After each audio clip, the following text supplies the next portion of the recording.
Welcome everyone back to Wrestling with Politics. My name is Joel Perez, and today we're going to be discussing some serious allegations against New York City Mayor Eric Adams, who has been indicted on 5 counts of criminal charges.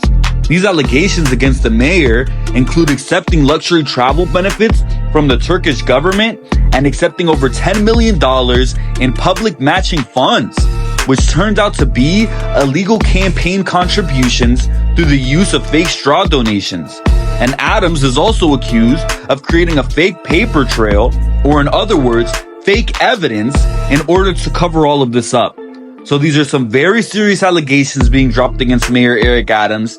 And if Eric Adams did illegally receive $10 million in illegal funds, then it's pretty clear that he shouldn't be standing here as the mayor of New York City to begin with.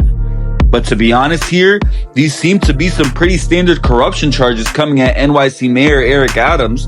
And I'm not saying that he shouldn't be prosecuted or that he's not corrupt, which New York City Mayor Eric Adams definitely is. And if you get into the details of this 57-page indictment, which we will in this video, you'll see just how corrupt Eric Adams is. And it's about time that these powerful politicians get held accountable for their actions. But there are many powerful politicians who have just as much dirt under their hood, and they're able to get away with it without anyone finding out. And if you would have asked me a week ago, I would have told you that Eric Adams is one of those same politicians who can get away with just about anything. So it makes me wonder, why now? What did Eric Adams do to trigger this indictment now when he has been one of the golden boys of the Democratic Party? Did Mr. Adams happen to spend too much time at Diddy's mansion? We will attempt to unpack that in this video, as well as getting into all the juicy details of this indictment, and it gets quite interesting.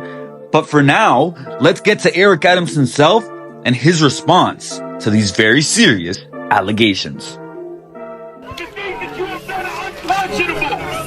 You hurt our school.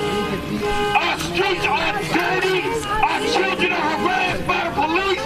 This is ridiculous. This is ridiculous.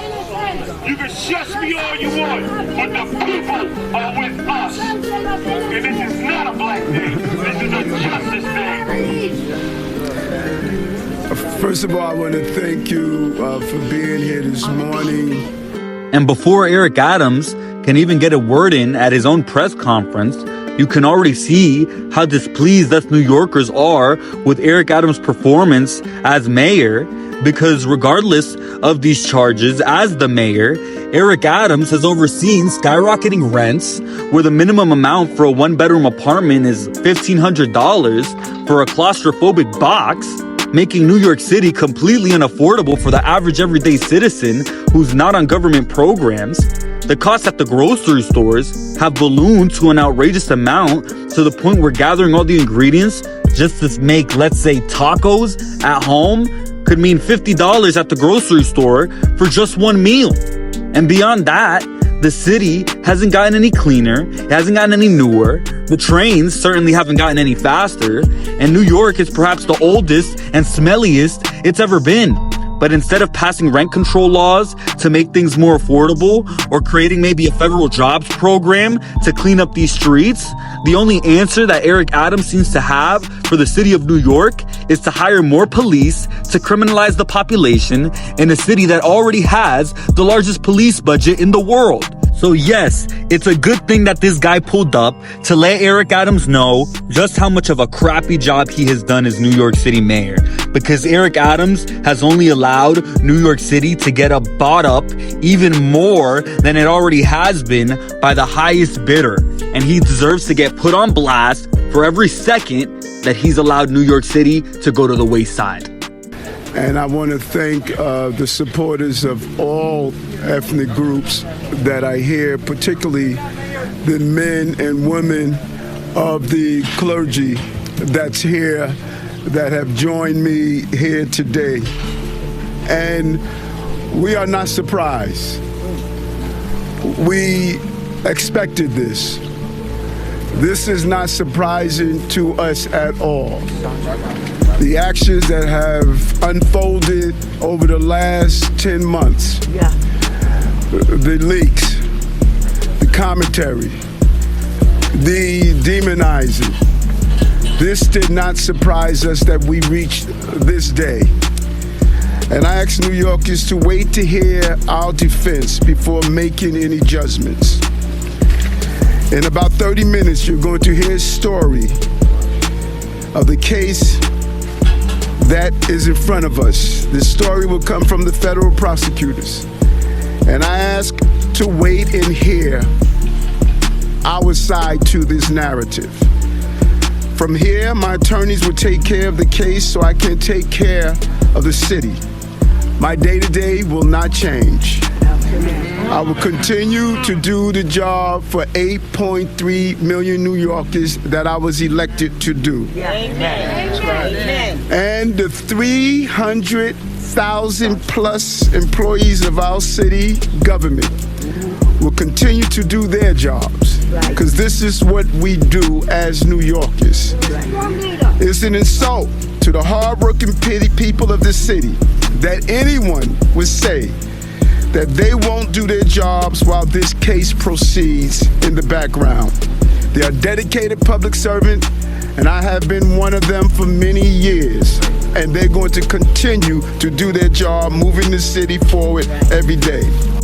And what an insult it is for Eric Adams to conflate his trouble with the law with the fight of the average everyday New Yorker. Because again, the only solution Eric Adams has had for any problem in New York is more policing. But it turns out that the entire time he was the criminal. And if we get into the details of this indictment, you will find out some serious cases of corruption, not only from Eric Adams himself, but those surrounding him.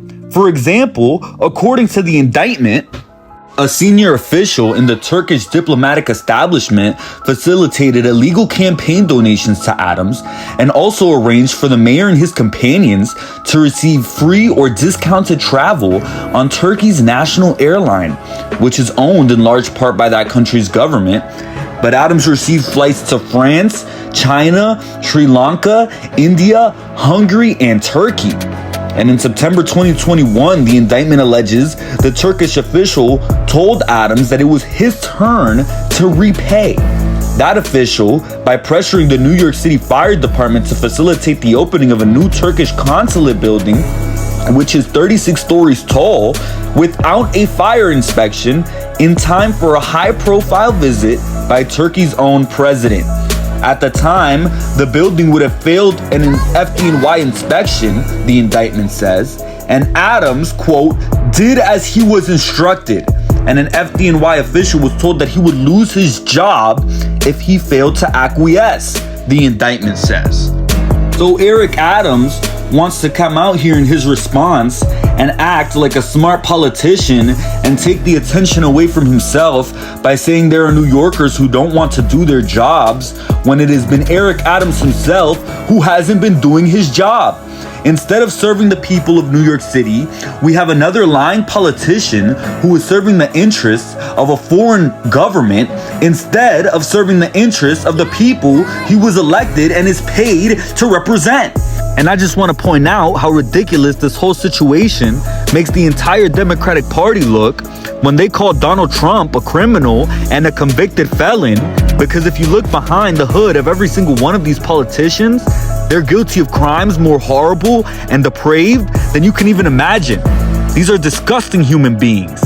So the real reason Eric Adams is being indicted is because 2024 is the year where all the lies and all the deceit of the most powerful people in the world has been getting revealed. One by one, they have all been falling down, and Eric Adams is just another one of those politicians joining the list. And you know what I have to say about that? Good riddance. Eric Adams was a cancer to New York, and the city is better off without him. And trust me, this isn't the end. All the evil and the corruption of the ruling elites will be exposed. And if you want to help expose it with me, make sure to stay tuned to Wrestling with Politics. And if you want more content, make sure to check out this video exposing how Hillary Clinton ruined America. And this other video breaking down Jill Stein's interview with the Breakfast Club. Thank you for watching this video.